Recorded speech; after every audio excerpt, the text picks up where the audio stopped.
Hello everyone and welcome back to my channel. This is flower letter number 5. This one seems a bit thicker, so I'm hoping that there's going to be more extras in this one. So if I have anybody new or anybody just passing by that's curious about this letter, this is the Adelaide Magnolia letter. This is set in Regency, England, so this is kind of like a Jane Austen kind of setting. So if you're into that, this letter has been really good so far. I'm not quite sure if this has been my favorite letter yet. I'm kind of hoping as it goes on, we'll see. But now as far as the era that this one takes place in, I really, really like it. So let's open this one.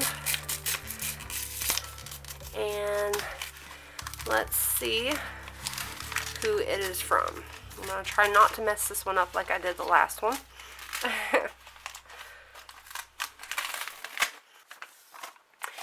Okay, so I did not mess it up, hopefully. So let's take this out. Just set this to the side. Oh, this seems like a very thick letter. Let's see. I'm not going to get into it just yet. Just want to see how many pages. Oh, Lord. Looks like there's 3 pages of this one, and I really do like the letter on this one. I just love the flowers that are like the border of this. I really, really like it. Let's see. Here is our extras. What is this? This looks to be some kind of maybe little extra, like a little extra card or something. It's super cute. I'll hold it up so hopefully you guys can see it. I like that side better. And then there's this side. Not quite sure. I do like the little extras that they send us. I know the last one we collected business cards in the last letter, which was super cool. So, this, let's see, maybe this is some kind of project. I know that they've been giving us sewing projects. It says the British aristocracy, the sovereign and royal family. So this says the monarch. Oh wow, okay, so this says the Prince of Wales. It says younger sons and brothers of the sovereign, nephews of the blood royal, princess royal. Wow. So here at the top it says the English peerage, Duke, Duchess, Earl. It says the Lady Gentry, no title but considered gentleman. So I'm not quite sure what's going on with this yet. I don't know if this is like some kind of family tree thing or what we can do with this, or it's just like some cool little poster. Not quite sure. Maybe the letter will kind of tell us. And then we have this. It says the Regency Games. Huh, okay, this is cool. It says the Blind Man's Bluff. Then we have the Snapdragon. We have boats, rhymes also called wit, hide and seek, charades. It says the Blind Man's Bluff. A participant was blindfolded. Another player was placed in a chair. The blindfolded person used only their hands to touch and feel the other player and guess who they were. Sometimes the blindfolded player was spun around 3 times while playing, scattered about to make the challenge more difficult. Snapdragon, a popular game during winter on a Christmas Eve. Okay. Says raisins was placed in a bowl of heated sherry, and then the sherry was set on fire. The object of the game was to pluck the raisins out and eat them without getting burned. We don't recommend trying this one, it says, but apparently this was a game that they played back then, but it clearly, the flower letter, people do not want you to try this. So it also says boats rhymes also with wits. Players would begin with a preset list of rhyming words. The object of the game was to use the list to come up with a rhyme. Once each player received their list, they would have to come up with a verse to go with the words. It was made more exciting when the verse had to be completed within a certain amount of time. And then, of course, hide and seek, which is the same rules as we use today, and charades was the same rules as we use today. So that's pretty cool that they actually did those kind of games like in about like 1815. So that's still pretty cool. Let's see. And then, oh, this is cool. Oh, I really love this. This would look so cool framed. So basically, they're spinning the girl around, and I guess everybody else is trying to hide from her so that she doesn't touch them. So I really like that. I love everything that's going on in this background, except for this little boy here. He looks like he is pitching a fit. Like, I don't know what's going on here. But I really like this. This is very cool. And I love just every detail that's going on. You got a cat over here, like, getting into something he looks like he shouldn't be. But, yeah. Super, super love that. So, okay. So, we're going to set this to the side. And then we have our letter. August 7th, 1817. Dear Grandmama, we have had our guest here at Avery Abbey for nearly a month now. I am quite surprised how quickly the time has passed, considering. I truly expected this visit to be quite excruciating, but I have truly enjoyed having Juliana here. It has been lovely to talk with her the way we used to in school, and Lord Windermere hasn't been nearly the depressing presence I feared he would be. In fact, he's become something of an ally to me of late. As you can imagine, Ben has been sparing no expense when it comes to delighting and dazzling Juliana. Right away, he requested I send invitations to our neighbors to form a party. I didn't like this request, but with a fashionable young lady and young member of the peerage in our midst, it was expected. Our party was made up of 6 ladies and 8 gentlemen when all was said and done. None of the local ladies or gentlemen have chosen to stay here at Avery Abbey, their estates being less than a short carriage ride away. However, Finn invited 2 of his old schoolmates and their sisters down from Derbyshire as they are staying with us. So far, we have had dinners, parlor games, cricket matches, fox hunts, picnics, and boat races. There is even talk of traveling all the way to Bakewell and Derbyshire in a fortnight to see Chatsworth's house. I was hardly worn out from all the comings and goings. It is one thing to be accustomed to society when one regularly participates in so many entertainments, but I have not been much in society of late, and I'm beginning to feel a fraying in my nerves. In fact, just the other evening, our entire party was assembled for a musical evening. Despite my pleadings, Phineas insisted upon it so he can inhabit his fine baritone voice for Juliana.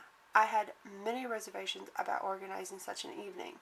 I knew it would lead to requests, which I would inadvertently be compelled to refuse. My refusals would then lead to questions I have no desire or intention to answer, and my predictions were correct. One of our party, Miss Harriet Nicholson, rather impudently set her cap at Lord Windermere. It is quite painful to watch, Grandmama, as her desperation and flirting has not mellowed in the least. During our musical traveling, Lord Windermere and she were speaking to one another. After taking some refreshments, cook prepared for us, I was sitting in the guest parlor taking a cup of tea, and his grace replied to one of Miss Harriet's stupider questions. I had chosen to sit in the orla, or someone would have noticed me coughing into my napkin to hide my amusement.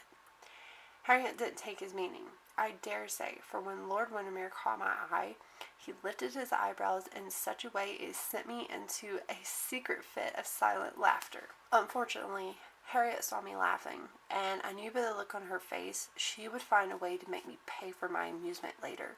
It is no secret to our neighbors that I have not ventured into society much of late, nor is it a secret that I have stopped playing the pianoforte. Consequently, when the members of our party begin to organize themselves for everyone's amusement, I had originally planned to feign a headache and slip off to my room before the remainder of the evening.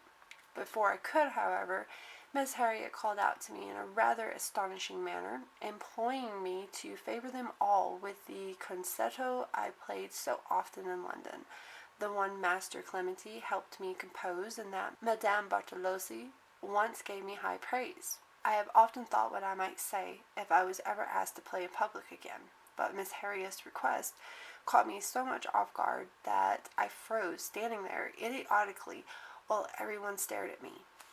Finn seemed to interpret my silence, however, but just when I thought he was coming to my aid, he instead seconded Miss Harriet's request, whispering to me in an aside, hadn't I healed long enough, and did I truly want to disappoint our guests so? I was utterly mortified, Grandmama. Was Finn so entirely oblivious to the full extent of my injuries? I knew he was aboard when it happened, but he had seen the scars. Regardless, the longer I stood there, the more uncomfortable the atmosphere of the room became. Had our guests not seen my ever-present gloves? Did no one notice the limited mobility in my left hand? When all the ladies sat in the drawing room with their needlework, did no one ever wonder why I chose to content myself with a book instead? I've read nearly every volume contained in both Magnolia Grove and Avery Abbey's libraries over the past 2 years. I have always loved reading a good novel, but it is not as though, my musical studies aside, I have ever been a blue stocking. As all those thoughts ushered through my mind, I felt that familiar black tunnel closing in around me. I was frightened I might faint in front of our guest. Before I could, however, I felt a steadying hand under my elbow. I heard him before I saw him, Lord Windermere speaking to the others from what sounded like a great distance, as I hastened to regain my composure. He simply begged everyone's pardon and told them how ashamed he was to have to put me in such an awkward position, but I was already obliged to explain the more complex themes of Rosin's The Barber of Seville to him that evening, as he had been anticipating this musical education for quite some time now. He was very sorry, but would have to hold me to my engagement. They must, therefore, excuse me from playing tonight. He then led me back to my seat and stayed by my side for the rest of the evening, while the others entertained themselves with their musical exhibits. We discussed, to my great surprise and delight, the deeper themes of Rosin's opera.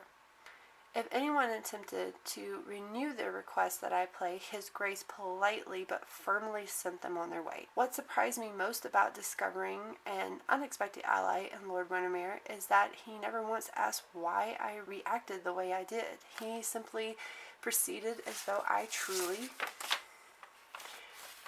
had engaged myself to his musical identification for the evening.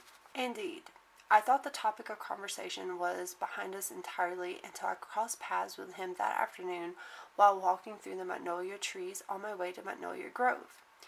He didn't seem to see me at first, so I tried to hurry back the way I'd come. Unfortunately, his grace saw me before I could slip away unnoticed. He called to me and then hastened to join me. I didn't want to be impolite, so I stopped and waited for him to catch up to me. He asked how I was, and I told him I was well enough. He asked if he could walk with me, and I told him he could. Then he asked to see my hands, and I almost obliged without thinking. Truly, Grandmama, when he looks at me with those soulful gray eyes, every thought goes straight out of my head. Thankfully, I caught myself in time and begged his pardon. He smiled down at me. It's a quirky smile he has, you know, one that's rather boyish and is mischievous, and then said something that caught me entirely off guard. He said he would show me his injuries if I consented to show him my own.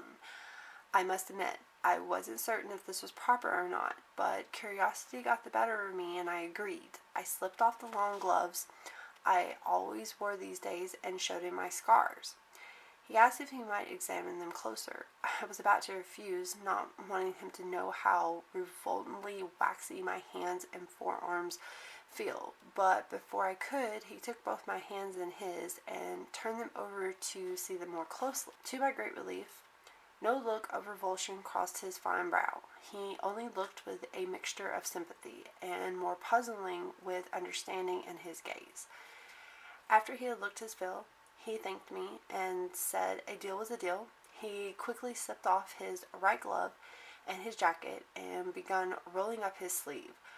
I couldn't believe my eyes. I wanted to turn away. My cheeks were aflame, but then I saw his scars and all thoughts of indecency were forgotten. You see, Grandmama, the Duke has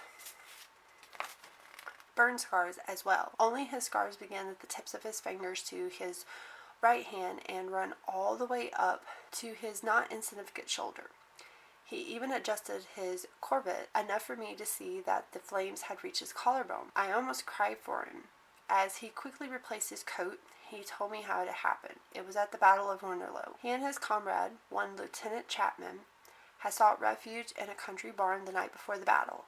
But Napoleon's troops had reached through the surrounding farmlands that night, lighting everything on fire. The two men very nearly burned to death in their sleep. I asked Finn about it afterwards, and he told me it wasn't just Lord Windermere and Lieutenant Chapman in the barn that night.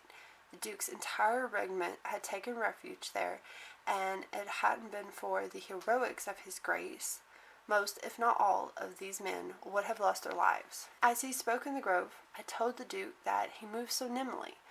I never would have guessed he had been injured if I hadn't seen his scars myself. I asked if they hurt him abominably as well. He said that they did at first, but now his hand only occasionally hurt when he had cause to write an excessive amount of correspondence in one sitting. I asked how it was possible. Some of his burns looked worse than my own, and he told me he owed the miracle to an experienced doctor he served with in the army. He then pulled a small ball from his pocket and handed it to me. The ball appeared to be made of kid leather and looked almost identical to a cricket ball, only it wasn't as full or as hard. His Grace explained that Dr. Ingram had traveled a great deal in India and China and had therefore picked up somewhat unconventional treatments along the way. Rather than employing bloodletting on his Grace while he convalesced, the doctor presented him instead with the ball filled with fine sand and taught him exercises that were intended to strengthen his muscles and loosen his stiffness that was sure to develop in his ligaments and skin as the Duke's burns began to scar. His Grace had told me he would be happy to show me some of the exercises if I wished. I almost refused his help, as I have done to almost all the offer help since my accident, but the proof of its excessiveness was before my eyes, and was therefore worthy of a try. There was also something different in the way he offered. It wasn't out of pity or guilt, as Finn's help often seems to be motivated. Grandmama, Lord Windermere offered out of common experience, out of friendship. I told him I would be very pleased to learn the exercises. He smiled at that, and we walked back to the gardens together. We found a bench to sit on, and he walked me through each exercise. Afterwards, he gave me the ball as a gift, assuring me he barely needed to use it anymore. After that, he bid me good day, leaving me to resume my walk in Magnolia Grove. As I watched him walk away, it made me wish very much that I had been better acquainted with the former Captain Leo Mattis while in London. How much trouble I could have saved us all, had I spent my season in the company of a gentleman like him instead. Yours repentantly, Adelaide, Magnolia. Then down here in red, it says, if you want to learn more about the Battle of Waterloo and the composure of the Russian opera, as well as other highlighted words and phrases, you can visit the Learn page at flowerletters.com. Okay, so that was our letter, and before we go any further with the letter, I wanted to go over some of the highlighted words with you guys. So our first word that we came across that was highlighted right here is called peerage. And from what I read, I kind of had to Google that one because I wasn't really for sure what that was, but it is basically like a titled nobility in Britain. So I guess just somebody that's like high ranking, I guess, and they get like a title. So the next one is parlor games, and this was more like I guess basically like she put it, it was like croquet matches, fox hunts, picnics, boat rides. They played like charades and just stuff like that, playing the piano and stuff. Basically, I guess that's what this was to kind of break this down for us, because right here it says Regency parlor games. So I guess this was just breaking it down of what they would have considered what parlor games would have been. Then, let's see. let's flip it over. So we had this word right here, which was basically set your cap at. It's basically, I guess, somebody that sets their sights on somebody. Like you see somebody and you're like, oh, I'm attracted to that person. I really, really want to try to get that person to be attracted to me. So basically, she was trying very, very hard for Captain Liam to like her, and he wasn't having that. So that's basically what that one is. So actually, I had said this word wrong, but it was oriole, and it was like a bay window set like against the wall of the building, and it kind of pushed out a little bit, but it would have had like I'm guessing, just from what I'm picturing, it would have had like a cushioned kind of like bench seat against the window, so that you could have looked out and you could have read or took your tea or just whatever there. Let's see. We also had down here where she was talking about the opera, this play or opera. It was called The Barber of Seville. That was an legit play. I don't know much about it, but it was like a legit opera play. It was more like a comedy play. It had 2 acts in it. It was written in 1773 and it premiered in 1775. And I'm not even going to pronounce the man's name because I know I'm gonna butcher it. But they said that it was one of the most beloved plays of that time. And let's see. So the next word would have been blue stocking. And that would have been like, I guess, a reference to a intellectual or a literary woman.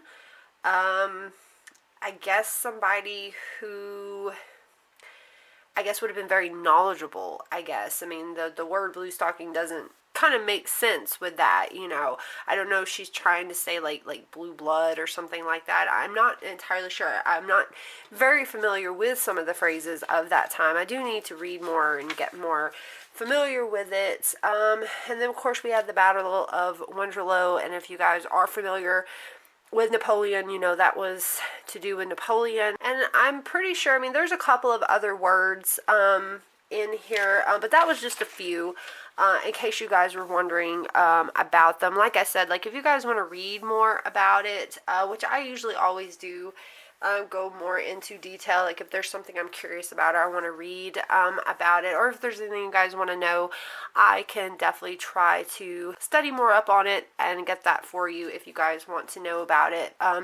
But what I think about the letter, I really like this letter. I liked the kind of connection that her and Liam are having right now. I do like that he's on her side and he's trying super, super hard to like gain her affection, and I do like that he kind of has eyes for her, more than just, you know, letting somebody else come in and kind of, you know, interfere with that. I do like that he kind of sympathizes with her. He has burns, and we did figure out, you know, kind of what has happened to her. I guess somehow she's been in a tragic accident where she has gotten burned, but she hasn't quite said yet how she got those. So, you know, there's still that kind of mystery there of apparently she's gotten into something that she shouldn't have, from how she described it in the letter, at the end of the letter when she's talking to her grandmama about it. But I think it's beautifully written. I do like it. I like the way they describe things in it and stuff. I really like that. I wish more people did letters. I wish that I could sit down and do more letters and send them to people and stuff. I just think it's beautifully written. I really do love it. And like I said, I love the paper and everything on this one. And I mean, so far this has not been my favorite, but I do like the era of it. But I did want to show you guys this one more time before I let you guys go. We talked about this earlier, and I guess this is just breaking down the ranks of how it would have went. That way, I guess you would know. I'll try to get a close-up, I guess, if you guys kind of want to see it. And then, of course, the back of it. I guess this is how it would have went, and then it would have went down from there all the way to the bottom. This would have been their titles of how it would have been. So basically, you know, like I said, it was just showing you the titles of it, I guess, so that you would know their stations, I guess. So I hope you guys like this letter, and I hope to see you guys back here in my next letter, which is letter number 6. Bye, guys.